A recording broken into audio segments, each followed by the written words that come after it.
dans le cadre de la première journée des matchs de poule de la Coupe de la Confédération, Coupe CAF, l'ASEC Mimosa est tombé, 3-1, ce dimanche 13 février 2022, devant Simba SC, en Tanzanie. L'ASEC Mimosa a effectué un déplacement périlleux en Tanzanie dans le cadre de la première journée de la Coupe de la Confédération, Coupe CAF. Les champions ivoiriens sont tombés, 3-1, ce dimanche 13 février 2022, devant Simba SC, un adversaire qu'il avait pourtant neutralisé, 1-1, à l'heure de jeu. Julien Chevalier avait misé sur l'expérience de son capitaine et gardien Cissé Abdoul Karim pour cette confrontation. L'entraîneur de l'ASEC Mimosa, Julien Chevalier, avait misé sur l'expérience de son capitaine et gardien Cissé Abdoul Karim. Revenu de la CAN Cameroun 2021 où il n'a pas disputé le moindre match, Cissé Abdoul Karim bénéficiait de la confiance renouvelée du technicien français.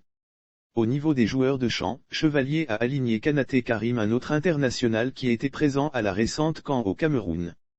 Yao Atoula, Kiaziz, Kramo Aubin, Doumbouya Lamine et surtout Koulibaly Wanlo étaient attendus devant la formation tanzanienne.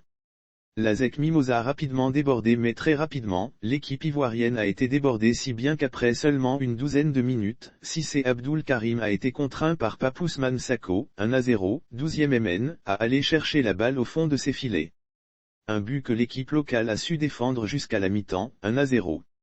Un but égalisateur qui a glacé tout le stade Benjamin Mkapa. L'ASEC Mimosa est revenu des vestiaires très déterminé à refaire son retard. D'où la forte pression exercée sur le Simba dès la reprise. Cette poussée va s'avérer payante. Car au bout de 15 minutes, les Tanzaniens finissent par craquer sous le coup de boutoir de Kiaziz Stéphane, 1-1, 60e MN. Un but égalisateur qui a glacé tout le stade Benjamin Mkapa. Mais c'était sans compter avec cette formation du Simba décidé à faire de l'ASEC Mimosa sa proie dans cette partie. Fouettés dans leur orgueil, le capitaine Mohamed Husseini et ses camarades s'organisent et mènent la contre-offensive. À plusieurs reprises, ils visitent la surface de réparation de Cissé Abdoul Karim. À force d'exercer cette forte pression, ils obtiennent un pénalty transformé par Chomari Kapombe, 2-1, 79e SP.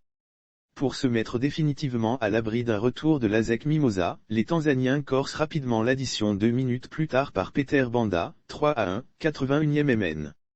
La victoire en poche, ils peuvent entrevoir l'avenir avec sérénité. Quant à l'ASEC Mimosa, il a encore le temps de se racheter dans sa poule. Cela passe par une victoire lors de son prochain match.